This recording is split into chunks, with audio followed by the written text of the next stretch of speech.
성경 말씀 마태복음 21장 1절에서 11절을 같이 읽겠습니다. 마태복음 21장 1절에서 11절까지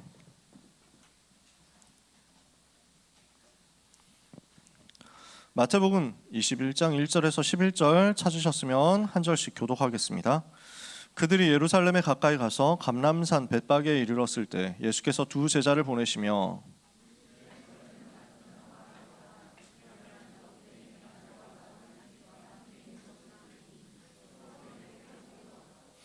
만일 누가 무슨 말을 하거든 주가 쓰시겠다 하라. 그리하면 즉시 보내리라 하시니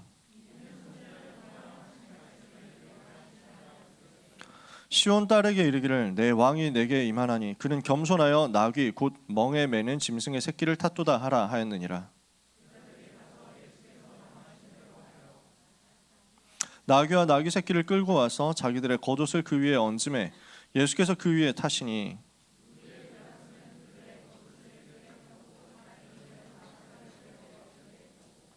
앞에서 가고 뒤에서 따르는 무리가 소리 높여 이르되 호산나 다윗의 자손이여 찬송하리로다. 주의 이름으로 오시는 이여 가장 높은 곳에서 호산나 하더라.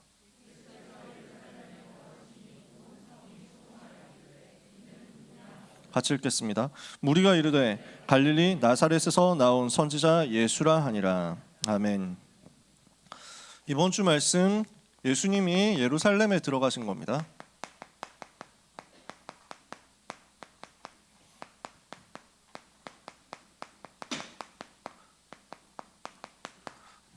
공생애 3년 동안 사역을 하시고 계속 지역을 순회를 하셨거든요.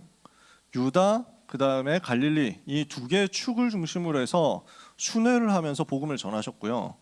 그래서 요 순회 사역을 대부분 마친 다음에 제자들에게 제일 북쪽 마을인 가이사랴 빌립보로 가셔가지고 거기서 질문하신 거예요.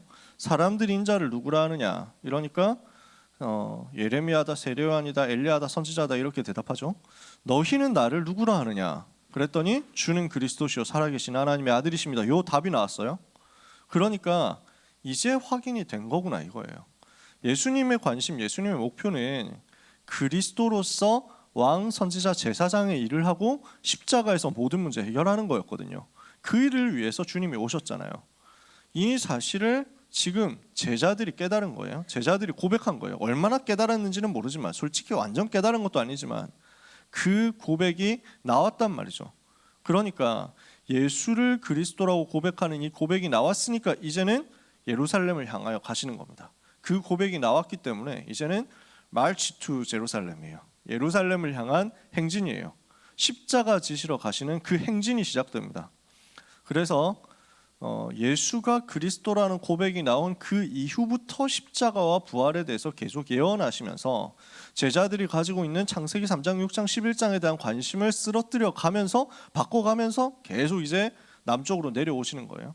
그래서 여기서 사역하시고 저기서 사역하시면서 또 확인하시고 또 점검하시고 하는 가운데 결국 오늘 예루살렘에 도착하셔서 예루살렘 성으로 들어가시는 거예요.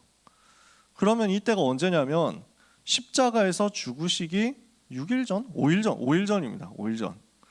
그래서 일요일 날 입성하시고 전통적인 관점에 따르면 그리고 성전을 정화하시고 월요일 날 성전 정화인가? 네, 화요일 날 대논쟁을 하시고 수요일 날 쉬시고 목요일 날 최후 만찬하시고 그 다음에 금요일 날 십자가 지시고 이렇게 됩니다. 그러니까 지금 예수님이 입성하시는 예루살렘에 입성하신 요 장면 마태복음 21장의 장면은 십자가 지시기 5일 전 D5야 지금 요 상황에서 일어나는 일들입니다. 이때 무슨 일을 하셨느냐? 너무 중요하겠죠.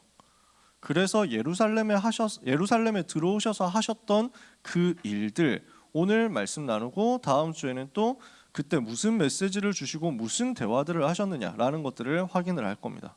주님이 십자가 지시기 전에 어떤 일이 있었느냐?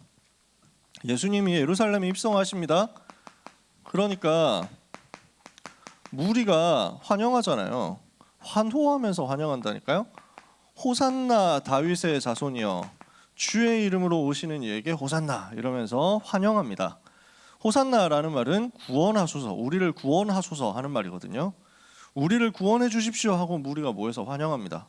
예수님은 예루살렘에 왕으로 입성을 하신 거죠. 당당하게 입성하셨는데 요렇게 환영하던 사람들이 다 그렇게 돌변했느냐 하면 그건 아니었던 것 같고요. 그럴 수도 있고 아닐 수도 있습니다. 성경에 나와 있지는 않으니까.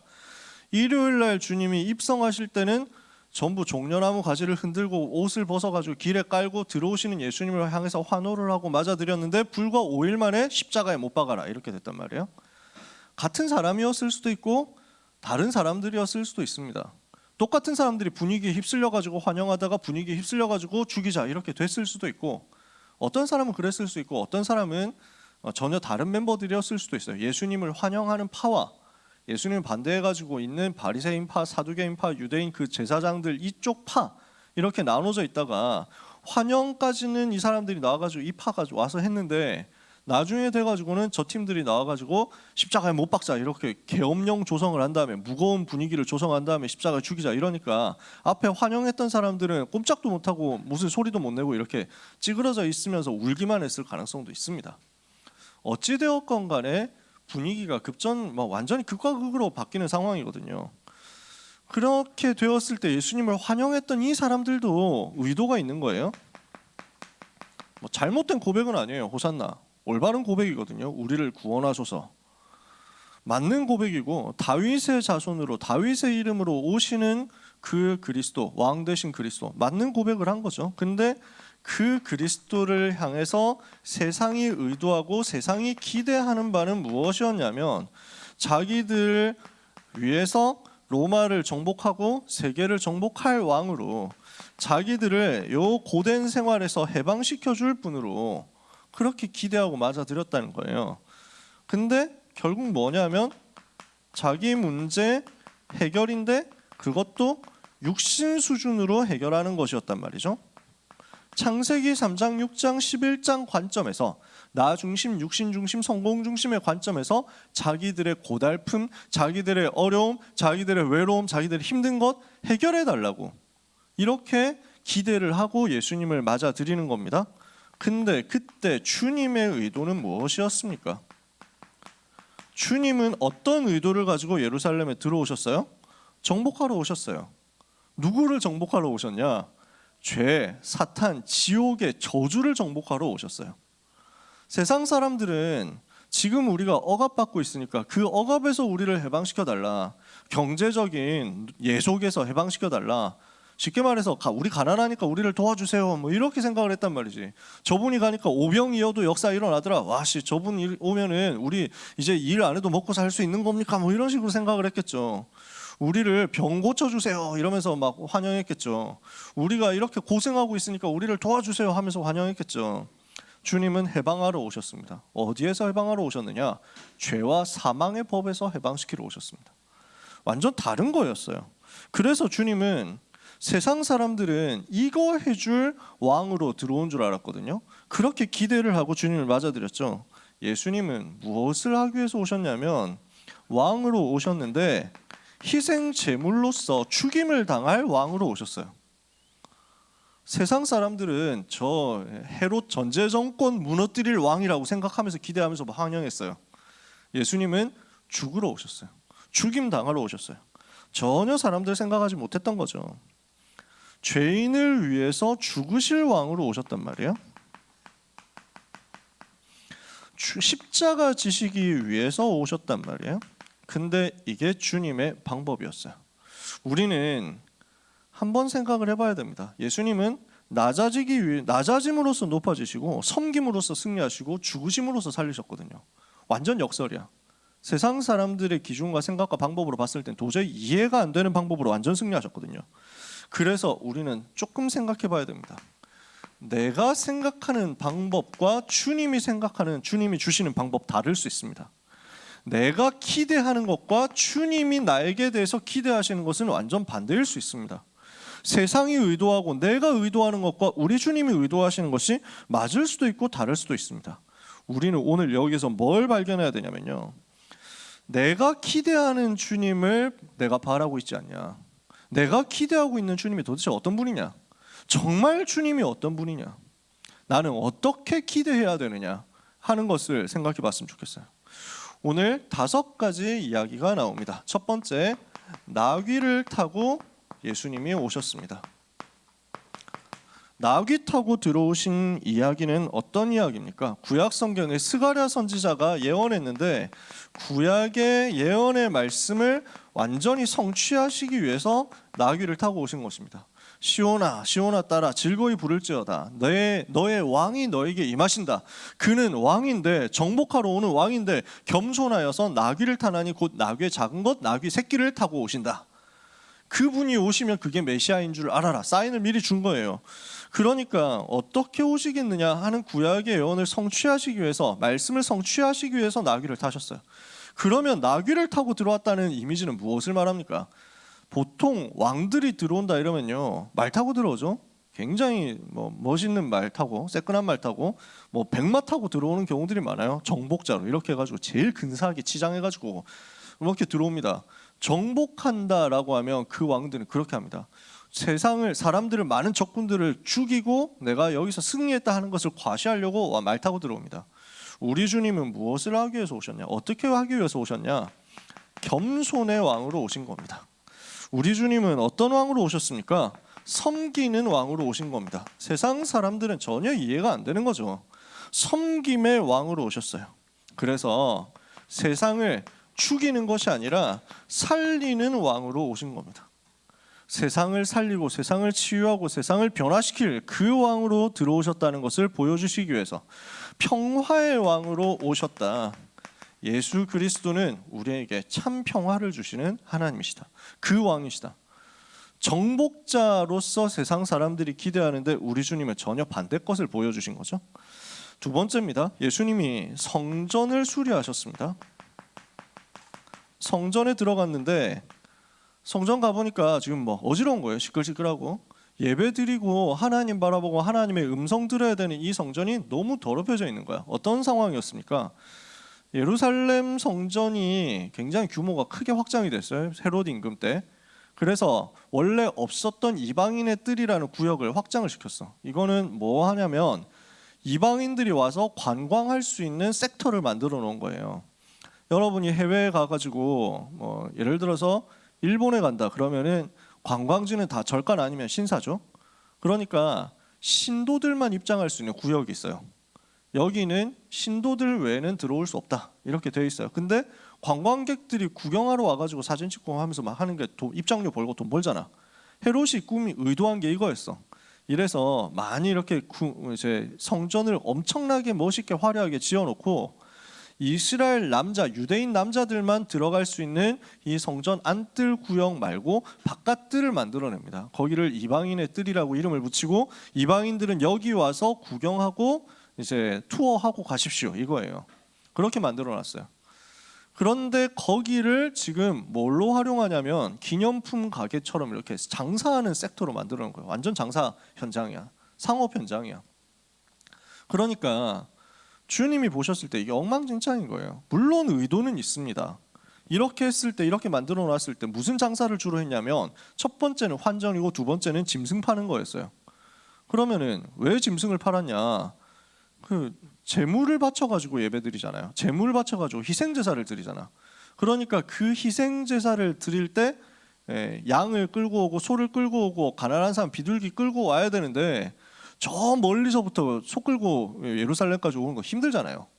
이러니까 여기에 다 세팅해놨으니까 여기서 돈 내고 가져가시면 됩니다 이거예요. 그렇게 해서 만들어 놓은 거야. 거기에 이제 재물 판매 센터를 만들어 놓은 거지. 재물 들고 오기 힘드시니까 여기서 편하게 구입하실 수 있습니다. 자, 여러분의 제사를 우리가 도와드립니다. 원스톱 이래가지고 하는 거지. 그러면서 또 환전 센터가 있어. 세계 여러 나라에서 올 거 아니야. 귀찮으니까 여기서 환전하고 그 다음에 옆에서 재물 사고 이렇게 가면은 얼마나 간편합니까 이거예요. 성전 밖에서 쓰는 돈이랑 성전 안에서 쓰는 돈이 또 단위가 조금씩 달라.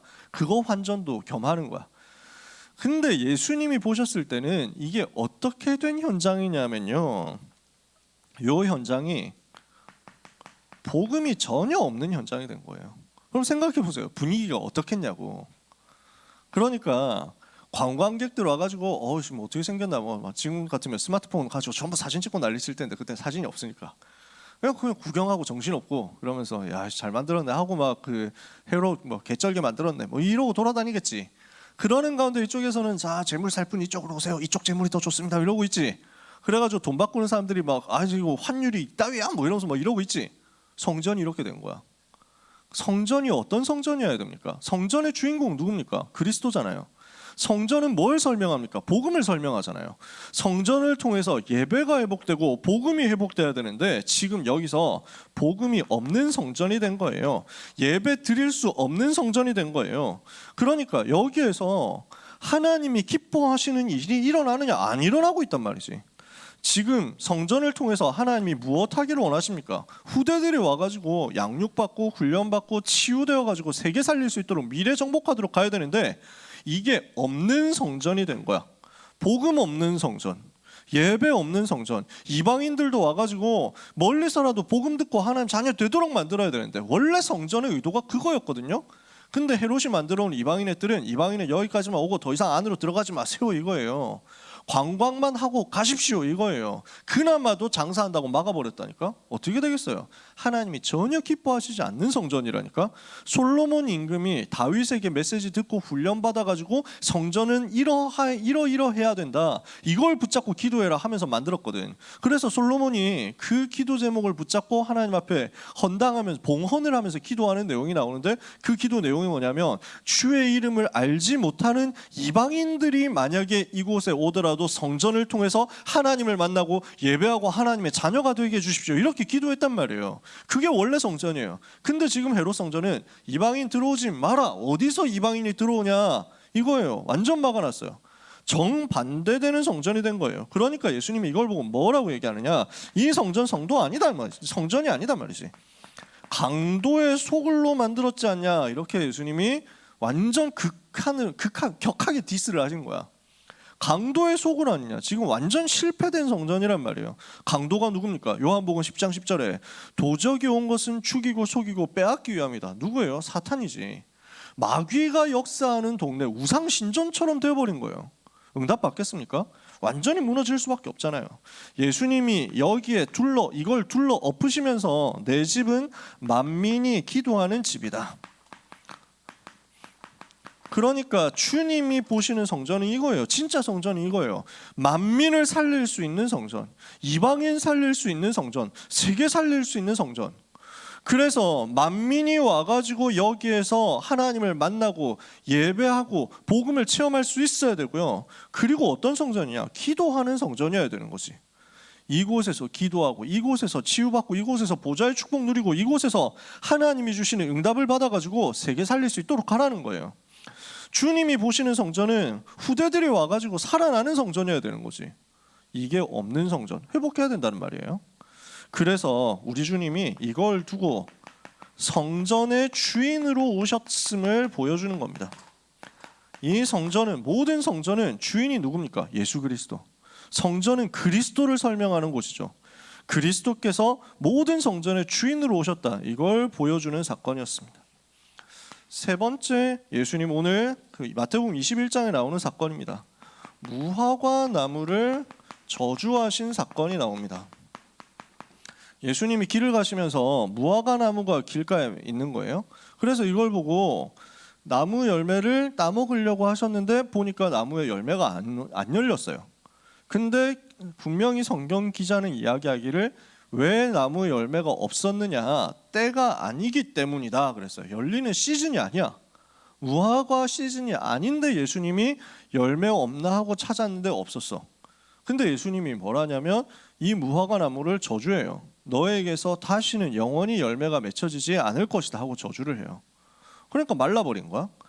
그럼 이게 무슨 사건입니까? 죄 없는 무화과 나무만 개불쌍하네, 뭐야, 뭐 이렇게 불신자들은 지금도 이야기합니다. 요 얘기는 나무 열매 못 먹어가지고 예수님이 화가 나셨다 얘기가 아닙니다. 예수님은 지금 메시지를 하시는 거예요. 무화과 나무는 이스라엘 말합니다. 이스라엘에게 하나님이 기대하시는 바가 있었습니다. 이스라엘에게 하나님이 의도하신 바가 있었습니다. 뭡니까? 사명을 주시고 그 사명 가지고 세계 살리라는 거예요. 뭡니까? 전 세계 살리도록 하나님이 이스라엘 먼저 불러가지고 축복하셨다니까. 이스라엘을 하나님이 부르셔서 축복하신 이유는 그래서 그 축복 가지고 세계를 살리라는 거였어요. 근데 이스라엘은 뭘 했죠? 그 사명을 받았던 이스라엘은 뭘 했습니까? 사명을 망각합니다. 복음 회복하고 전도 선교 회복해야 되는데 복음 잊어버리고 율법에 빠졌죠. 그리고 종교를 가지고 정죄하고 판단하죠. 율법, 종교, 행위 중심으로 가버렸습니다. 그러면서 세계복음화 해야 되는데 아무 관심이 없어요. 저 사람들은 이방인들이고 개 비슷한 사람들이다. 우리만 하나님의 백성이다. 선택받은 민족이다. 이렇게 생각하는 거예요. 그게 지금 유대인들의 현장이거든요. 유대인들의 오늘의 상태거든요. 이러니까 주님이 어떻게 봅니까? 이거는 열매를 맺으라고 만들어 놓은 나무인데 열매가 없구나 이거예요. 이스라엘 얘기예요. 그럼 어떻게 됩니까? 하나님이 주신 사명을 잊어버리고 완전 상실해버리고 놓쳐버렸잖아요. 이러면은 말라 죽을 수밖에 없다. 저주받을 수밖에 없는 운명에 빠져버린 거예요. 이걸 예수님이 지금 찔러서 이야기를 하신 겁니다. 실패될 수밖에 없구나. 저주받을 수밖에 없구나. 문제 올 수밖에 없다 이거예요. 이걸 가지고 주님이 이야기하시는 내용이 무화과나무 사건입니다. 우리가 복음 받았는데 복음 잊어버리고 다른 거 한다? 그러면 또 문제 와요. 우리가 복음 받았는데 그 복음을 우리에게 주신 전도 선교에 대한 이유 놓치고 237 치유 서밋에 대한 방향 놓치고 플랫폼 파수망대 안테나에 대한 사명을 망각했다. 이러면은 우리는 계속 자꾸만 반복되는 어려움 속에 있을 수 있습니다. 있게 됩니다. 그래서 오늘 우리는 언약을 붙잡아야 된단 말이죠. 자, 네 번째입니다. 예수님의 권위에 대해서 바리새인들이 질문합니다. 당신이 무슨 권세로 이런 일을 하느냐? 이 사람들이 질문하거든요. 예수께서 성전에 들어가 가르치시는데 대제사장들, 백성의 장로들이 와가지고 네가 무슨 권위로 이런 일을 하느냐? 누가 이 권위를 줬느냐? 어디서 온 권세냐? 무슨 권위로, 무슨 자격으로 이렇게 하고 있어? 이렇게 얘기를 하는 거예요. 이러니까 예수님이 이거 가지고 구구절절 얘기 안 합니다. 토론 안 해요. 예수님은 깔끔하게 이걸 정리합니다. 오케이, 질문 나도 하나 할게. 세례 요한의 권세는 어디서 왔지? 그거 말해봐라. 세례 요한이 사역을 하는데 그 권위는 어디서부터 왔냐? 라고 하니까 이 사람들이 이제 그 딜레마에 빠진 거예요. 세례 요한의 권세가 사람으로부터 온 것이다 라고 하면은 지 마음대로 했다 그 말이죠. 지가 열심히 해가지고 세례 요한 자기가 자기 생각 가지고 자기 뜻대로 사역을 하고 활동했다라고 얘기를 하게 되면 세례 요한을 따라다녔던 제자들이 많이 있잖아. 그 사람들 다 보고 있거든. 그 사람들 기분 나빠가지고 막 덤벼들 것 같거든. 여론에 밀려가지고 자기들 그 이미지 손해 볼 것 같으니까 그렇게 대답을 못 하겠는 거야. 사람에게서 왔다라고 하면은 욕 먹을 것 같고. 하나님으로부터 왔다라고 하면 근데 그럼 니들이 왜 죽였냐? 뭐 이렇게 나올 것 같거든. 이러니까 그 딜레마에 빠져가지고 대답을 못 하겠는 거야. 대답 안 해? 뭐 이랬거든. 응 나도 대답 안 해. 이렇게 된 거예요. 예수님이. 똑같아 이거야. 지금 요 질문하는 사람들의 의도를 단번에 깨버린 거예요. 요 질문하는 사람들의 의도 어떻게든지 예수님 깎아내리겠다고, 어떻게든지 예수님 실패시키겠다고 이거였어. 질문해가지고 곤란에 빠뜨려야 되겠다 하는 그거, 그렇게 해가지고 자기 성공하고 자기 이익 보겠다 이거. 예수님이 그거 안 속죠. 거기에 안 넘어갑니다. 그 프레임에 안 휩싸이는 거예요. 안 휩쓸려 들어가질 않아요. 거기서 금방 슬쩍 빠져나왔다니까. 질문할 때 가지고 있는 생각이 나는 여기서 손해볼 수 없다. 내가 여기서 이겨 먹어야 되겠다. 사람들한테 욕 먹으면 안 된다. 당당하게 멋있게 뭐 이렇게 해가지고 저 예수 아무것도 아니라고 보여줘야지. 이 정도 생각이거든. 그거 가지고는 절대로 역사하고 있는 창세기 3장, 6장, 11장의 저주를 막을 수 없잖아요.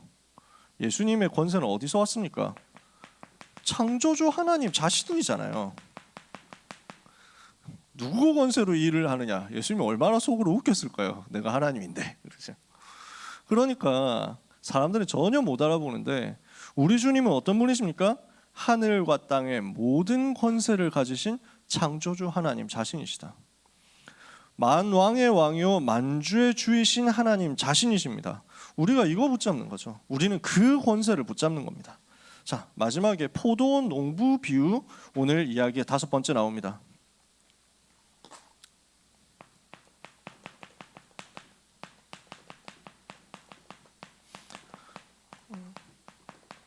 그러니까 예수님 비유로 지금 말씀하시는 거예요. 어떤 나라에 그 왕이 있는데 그 왕이 포도원을 경영을 하면서 이거를 자기 이제 밑에 있는 사람들한테 맡긴 거예요. 너네가 이걸 해라. 너네가 이거 맡아가지고 포도원 경영하고 그 거기서 나온 이익을 나한테 나한테 갖다 줘라. 그럼 월급 내가 준다. 이렇게 해서 맡겼단 말이에요. 맡겼을 때는 이 사람들이 그 일에 충성할 것을 기대하고 맡겼겠죠. 근데 이렇게 해놓고 왕이 멀리 외국에 나가가지고 막 일을 하고 있는 거야. 뭐 전쟁을 하든지 뭘 하든지 하고 있겠지. 그렇게 하는 상황에서 포도원에 이제 그 수확이 나올 때가 됐는데, 그래서 사람을 보냈어요. 자, 지금 그 수확한 거 갖고 와라. 사람 보내니까 이 사람을 통해 가지고 나한테 보내줘. 이렇게 했더니 이 농부들이 무슨 생각을 했냐면은 내가 키웠는데 내 건데 하면서 우리가 먹겠다 이렇게 생각을 한 거예요. 그래서 신하들이 왔는데 그 사람을, 심부름하는 사람을 한 명은 죽이고 한 명은 때려가지고 좁혀가지고 우리는 못 줌 뭐 이러면서 막 나왔단 말이에요. 무슨 깡다군지. 그렇게 해가지고, 근데 임금이 또 대단해. 또 사람 보낸 거야. 그랬더니 또 이렇게 하는 거야. 그러니까 임금이 어떻게 생각하냐면, 이번엔 내 아들을 보내겠다. 내 아들을 보내면은 제대로 반성하고 회개하고 다시 돌려주지 않겠냐. 이렇게 해가지고 계속 참은 거예요, 임금이. 마지막에 아들을 보냈다니까. 이랬더니 이 사람들이 어떻게 생각하냐면, 이 아들이 후계자니까 이번에 아들 죽여버리면 이 포도원 우리 거다. 이렇게 해가지고 아들을 죽여버렸다는 거예요. 어떻게 되겠냐. 당연히 와가지고 임금이 군대를 거느리고 와서 그 농부들을 다, 그 사람들, 악한 사람들을 다 죽여버리고 다른 농부들한테 주지 않겠냐. 예수님이 이 얘기를 하시는 의도가 뭐죠? 우리 하나님이 바로 그 포도원 주인이신 왕이시고, 농부들은 지금 이스라엘 사람들입니다. 예수님이 아들로서 오셨어요. 이 사람들을 끝까지 살리려고 기회를 주려고 오셨단 말이죠. 그러니까 임금 입장에서, 그 포도원 주인 입장에서는 처음 갔는데 계약 이행 안 했다 이러면 바로 가가지고 목 날려도 할 말 없는 겁니다. 그때 당시 상황으로 봤을 때는요. 그렇잖아요. 근데 계속 참았다니까. 살 길을 줬다고, 기회를 계속 줬다고, 용서받을 수 있는 기회를 계속 준 거야. 심지어 아들까지 보냈다니까. 근데 그 아들을 거절하고 거역하고 반역하는 겁니다. 이게 지금 이스라엘 사람들이라는 겁니다. 이게 지금 사람들의 모습이라는 겁니다. 이걸 반역하고 그 은혜 받기를 거절하면 결국 심판받을 수밖에 없는 것이다 라는 것을 예수님이 알려주십니다. 마태복음 21장에 나오는 5가지를 이렇게 정리를 한 겁니다. 그러면 오늘 우리가 이 메시지를 가지고 무엇을 같이 생각해야 되겠냐? 예수 그리스도가 도대체 누구신가?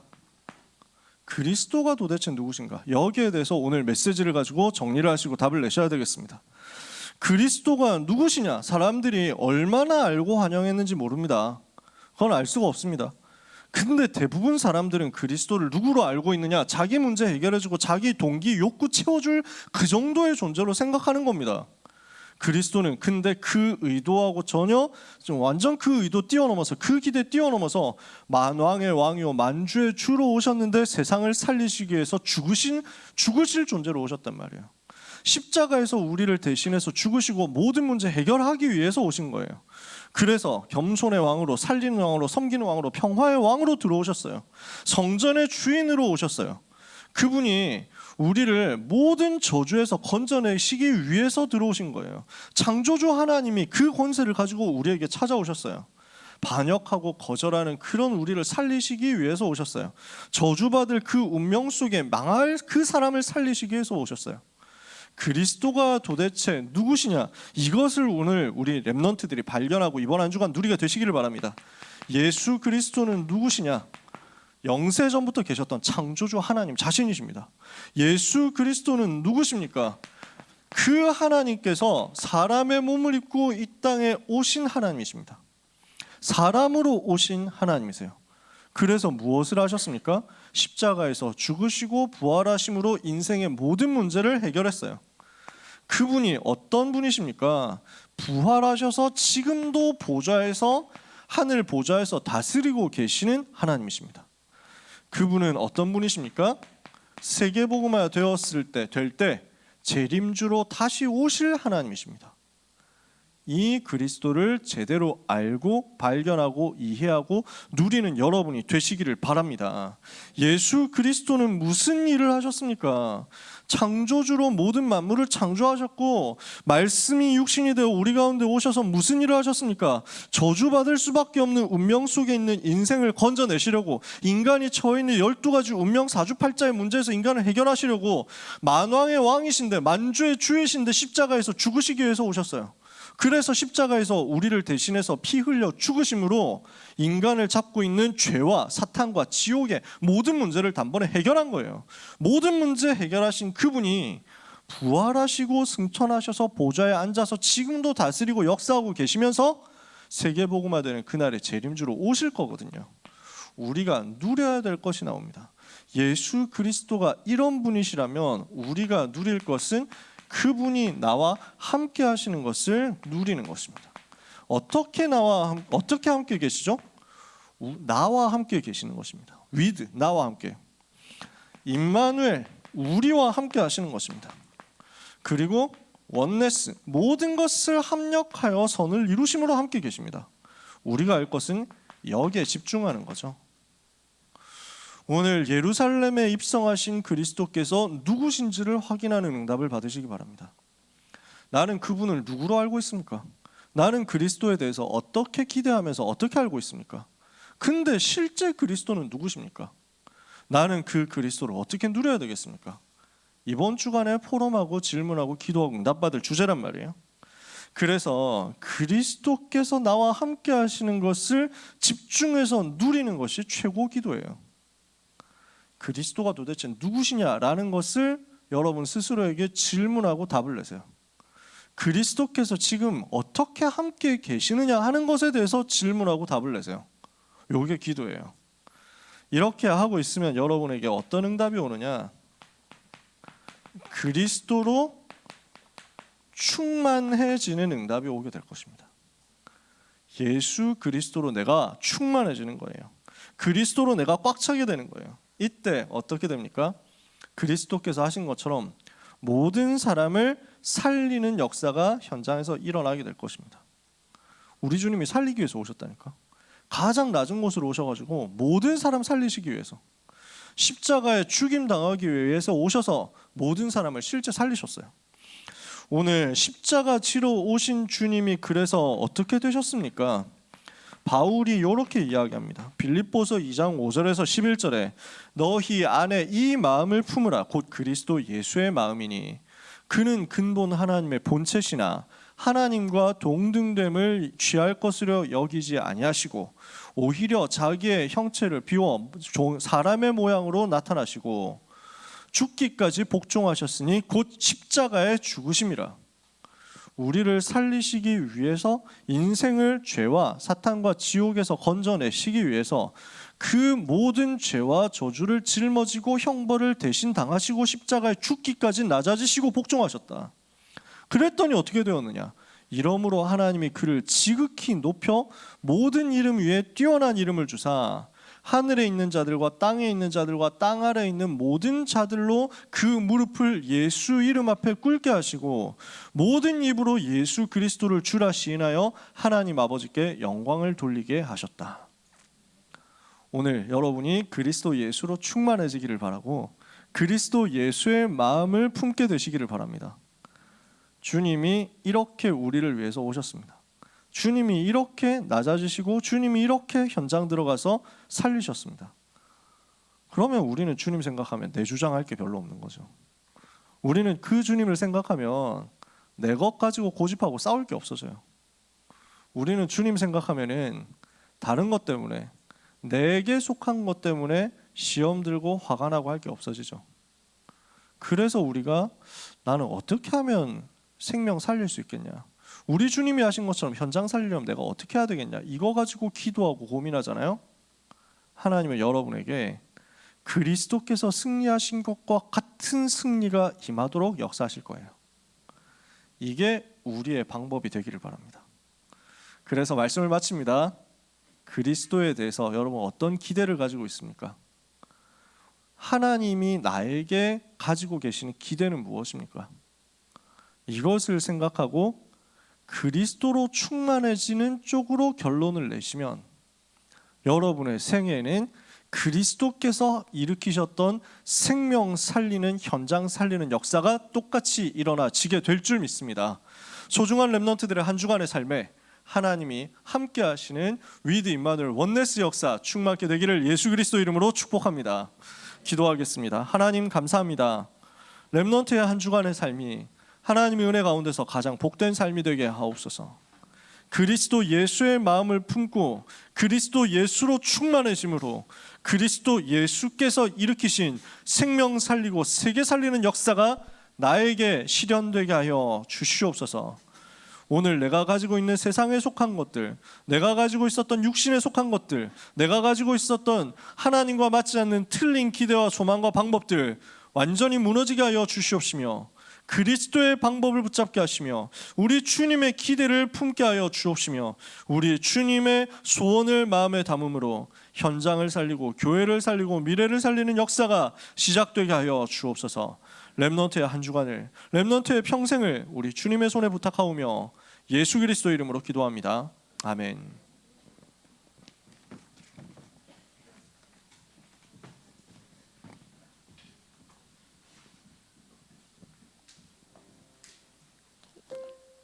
예수 그분만 찬양하시면서 준비하신 예물을 하나님께 드리겠습니다.